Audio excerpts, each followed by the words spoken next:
अहले सूफिया फरमाते हैं कि कोई टाइम पास करके ये ना कहे कि हमने टाइम पास कर दिया।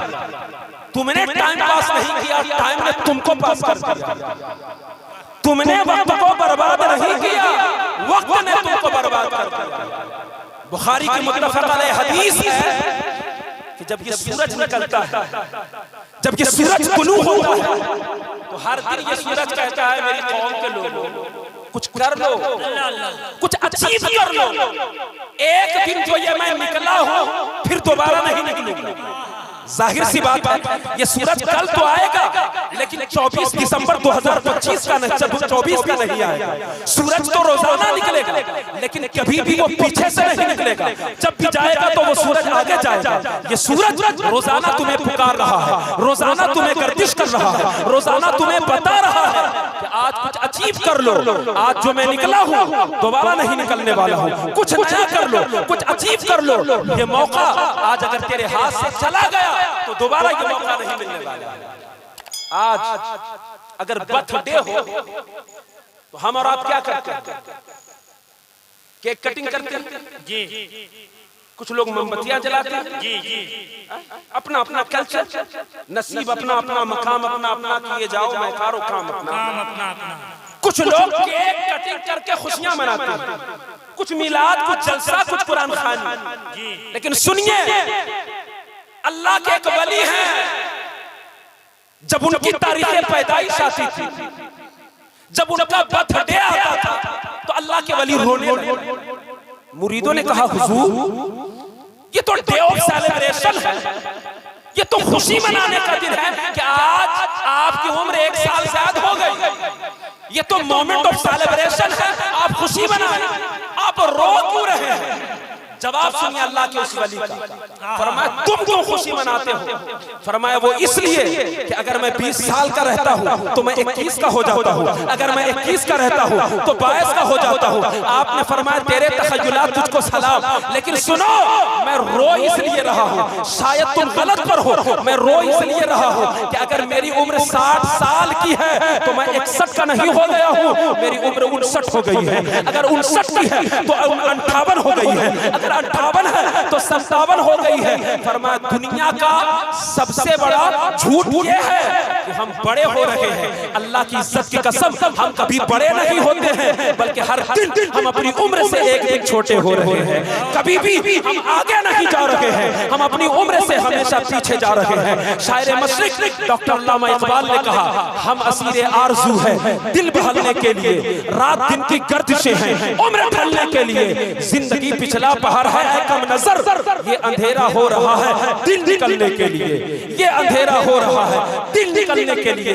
जिंदगी के लिए सबसे बड़ी झूठ यही है कि इंसान ये सोचे कि हम बड़े हो रहे हैं। आप बड़े नहीं हो रहे हैं, बल्कि हर दिन अपनी उम्र से आप एक दिन छोटे हो रहे हैं। वक्त के कदरों मंजिलत को पहचानिए। जी जी जी, एक दिन मैं रास्ते से गुजर रहा था जी जी जी, मैंने देखा, मैं अपनी आबादी की बात बता रहा हूं, मैं आपकी शिकायत नहीं करता, मैं अपनी ही आबादी की शिकायत। चंद नौजवान एक जगह जमा हो गए और तमाम के तमाम लोग अपने सर को गाड़े हुए, एक ही जगह कई सर जमा है। मैंने गाड़ी रोका, मुझको लगा कि शायद कोई ब्रेकिंग न्यूज होगी, शायद कोई बड़ी खबर होगी। कई लोग एक जगह जमा है। मैंने पूछा यार बात क्या है, इतने सारे एक जगह जमा है, कर क्या रहे हो? फरमाया हुजूर क्या बताएं, नींद नहीं आ रही थी इसलिए मोबाइल में लूडो खेल करके हम लोग टाइम पास कर रहे हैं। नींद नहीं आ रही थी इसलिए मोबाइल में लूडो खेल करके हम लोग टाइम पास कर रहे हैं। मैंने कहा हाय अफसोस, आज हमारी हालत खस्ता से खस्ता होती चली जा रही है और हमारी कौम टाइम पास कर रही है। आज हमें वतन से बेवतन किया जा रहा है और हमारे नौजवान टाइम पास कर रहे हैं। आज हमारे माथे पर दहशतगर्दी के लेबल लगाए जा रहे हैं और हम टाइम पास कर रहे हैं। आज हमारी मस्जिदें छीनी जा रही है और हमारी कौम टाइम पास कर रही है। आज हमारे मदारिस पर अंगुश्तनुमाई हो रही है और हमारी कौम टाइम पास कर रही है। आज हमारी खानकाहों पर हार्फ आ गया है, मेरी कौम टाइम पास कर रही है, हम कहां से कहां चले गए हैं और मेरी कौम टाइम पास कर रही है। आज इसी हिंदुस्तान के ऊपर हमारा तालीमी ग्राफ जीरो है, जीरो। एक डाटा मैं सुनाऊंगा आपको। जी जी जी, कलेजा रखते हैं सुनने का। एक डाटा सुनाऊं आपको। एक डाटा है, एक एनालिसिस किया गया भारत के अंदर कि पूरे भारत के अंदर 30 करोड़ जो मुसलमानों की आबादी है, इसमें हायर क्वालिफिकेशन आला तालीम लेने वालों की तादाद मुसलमानों में सिर्फ 1%। अक्सर मुस्लिम बच्चे 10-12 करके वो तालीम को मुनक़ते कर देते हैं, या तो वो गैरेज में जाते हैं या तो वो पंचर की दुकान खोलते हैं। बहुत कम ऐसे लोग होते हैं जो हायर क्वालिफिकेशन की तरफ जाते हैं। आज हिंदुस्तान के ऊपर हमारा तालीमी ग्राफ जीरो है, जीरो, और मेरी कौम टाइम पास कर रही है। आपको पता है कि भारत में हर साल कितने लोग पीएचडी की डिग्रियां हासिल करते हैं? आपको तो पीएचडी का फुल फॉर्म भी नहीं मालूम होगा, फिर पीएचडी को पहुंचेंगे। जी जी जी, 513 लोग, कितने याद कर लो यार, 513 लोग हर साल भारत में आला दर्जे की PhD degree, doctor of philosophy हासिल करते हैं। और आपको जानकर हैरानी होगी कि उन 513 लोगों में पूरे हिंदुस्तान के अंदर बमुश्किल एक मुसलमान होता है या 2 मुसलमान होता है, बाकी जितने लोग होते हैं वो दूसरे मज़ाहिब के लोग होते हैं। ये मैं तालीम का रेशियो सुना रहा हूं अपनी कौम का।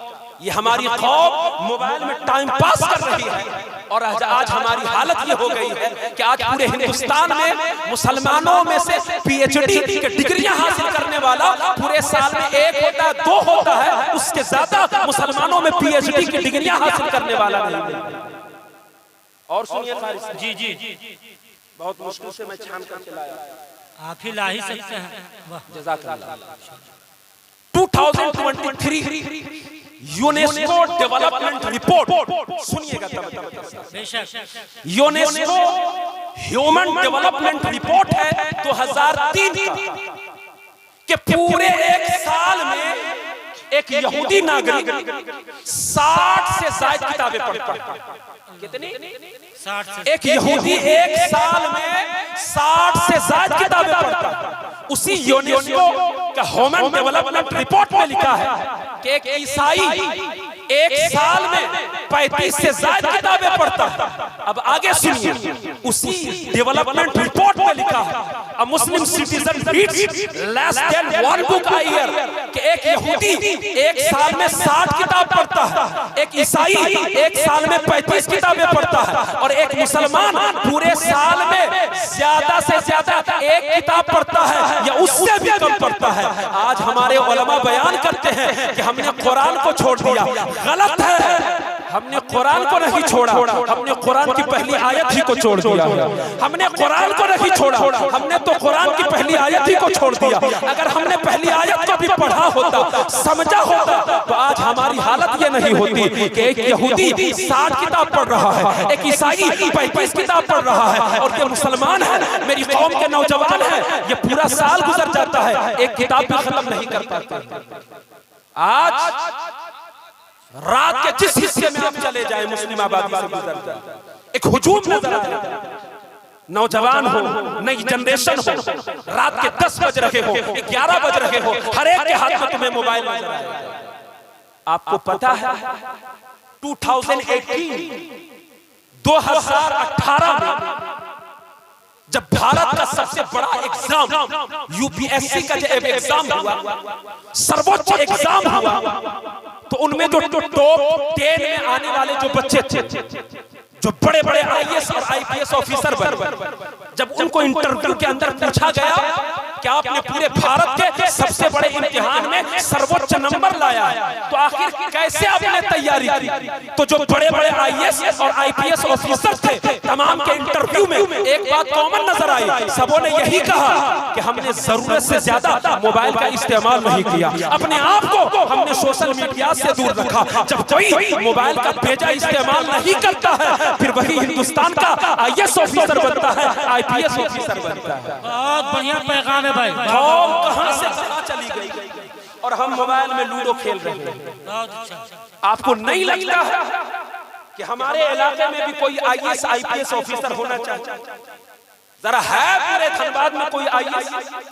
तुम्हें मुसलमानों में पंचर बनाने वाला मिल जाए, तुम्हें मोची मिल जाए, जूता सीने वाला तुम्हें मिल जाए, ये पंडाल का काम करने वाला मिल जाए, लेकिन आज ढिबरी लेकर के भी तुम तलाशो, चराग लेकर के भी तलाशो, तो तुम्हें पूरे धनबाद में कोई IAS IPS ऑफिसर नहीं मिलेगा।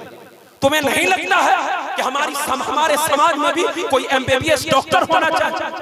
तुम्हें हया नहीं आती है जब अपनी बच्चियों को, अपनी बहनों को, अपनी बेटियों को गैर मुस्लिमीन ज्ञानोलोजिस्ट के पास आप लेकर के जाते हैं?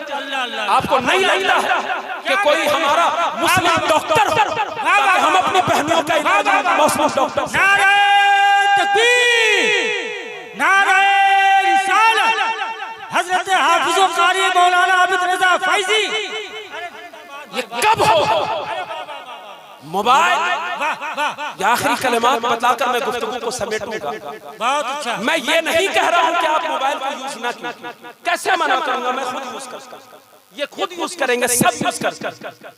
मोबाइल जरूरत है इस दौर, आसानी और सहूलतें देता है ये मोबाइल, लेकिन याद रखिएगा हर चीज के दो पहलू होते हैं, हर चीज के दो पहलू होते हैं। गाय गोबर भी देती है और गाय दूध भी देती है। गाय से तुम गोबर भी ले सकते हो, दूध भी ले सकते हो।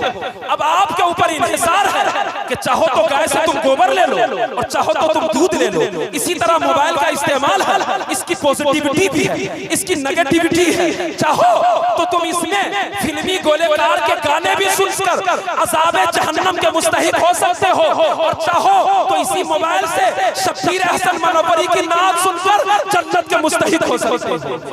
क्या आपके ऊपर आप चाहे तो इसी मोबाइल से टाइम पास करके अपनी दुनिया और आखिरत को बर्बाद कर सकते हैं। इसी मोबाइल से आप फतावा रिजविया को डाउनलोड करके आप अपनी दुनिया और अपनी आखिरत को बेहतर बना सकते हैं। इन्हिसार आपके ऊपर है मेरे भाई, यूज करो मोबाइल, मना नहीं है, चूंकि मैं खुद यूज करता हूँ, ये उलमा यूज करते हैं, लेकिन जितनी जरूरत है बस उतना ही इसका इस्तेमाल किया जाए। एक आखिरी सवाल करके गुफ्तगू को समेट, जुमा की फर्ज नमाज कितनी रकात है? बस ये लुबेला बात। जुमा की फर्ज नमाज कितनी रकात? आप उलमा के बड़े बड़े, आप बताएं कितनी रकात? क्यों सवाल है जी? जुमा तो ज़ोहर का बदल है, ज़ोहर के मुकाबिल में जुमा की नमाज आई है, तो ज़ोहर की फर्ज रकात 4 है, फिर जुमा की फर्ज रकात भी 4 होनी चाहिए। लेकिन बात क्या है वो भी फर्ज इबादत, ये भी फर्ज इबादत, लेकिन 4 की नमाज को 2 रकात में बदल दिया गया। क्यों? तो जवाब बड़ा सादा है कि इस्लाम ने वक्त की कदर और मंजिलत को इतना पहचाना और वक्त की अहमियत को इतना बढ़ाया, फरमाया सुनो, जुमा की नमाज जब तुम पढ़ने के लिए जाते हो तो 2 रकात का जो टाइम है वो खुतबे में ले लिया जाता है, वो खुतबे में तेरा टाइम ले लिया जाता है, मजीद तेरा वक्त ना लिया जाए, इसलिए नमाज को घटा दी गई। 4 रकात की नमाज को 2 रकात में तब्दील कर दी गई। वक्त की अहमियत का अंदाजा लगाओ कि जब नमाज घट सकती है, रकात घट सकती है, तो तुम किस दुनिया में जी रहे हो? मेरी कौम के लोगों, वक्त की कदर और मंजिलत को पहचानो। अल्लाह की इज्जत की कसम, आज अगर तुमने वक्त की अहमियत को पहचाना फिर ज़माना तुझे पहचानेगा। आज तुमने वक्त की कदर किया, ज़माना तेरी कदर करेगा। आज अगर तुमने वक्त की कदर और मंजिलत को नहीं जाना तो फिर ज़माना तेरी कदर और मंजिलत को नहीं पहचानेगा। अल्लाह मेरी बातों को आपके दिलों पर उतार दे। इक़्तरब लिन्नास हिसाबुहुम व हुम फी ग़फ़लतिन मुरिदून। अल्लाह फरमा रहा है कि हिसाब का वक्त करीब है, लेकिन लोग गफलत की चादर ओढ़े हुए हैं।